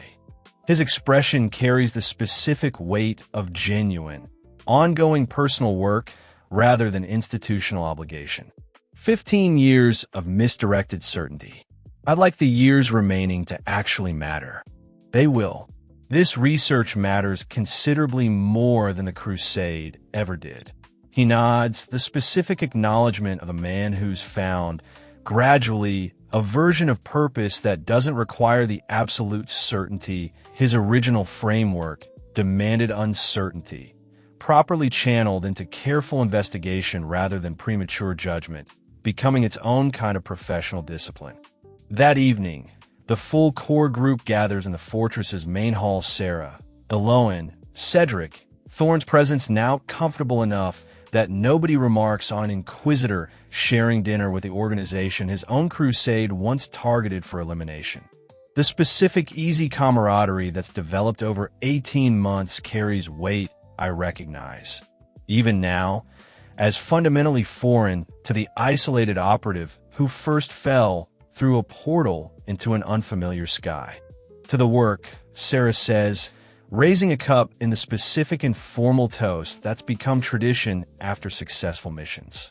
Whatever comes next, to the work, the others echo, and I find myself, for the first time since arriving in this world, genuinely present in a moment rather than simply tactically assessing at the specific, quiet transformation that 18 months of adaptation has produced without my fully noticing its accumulation until this exact instant.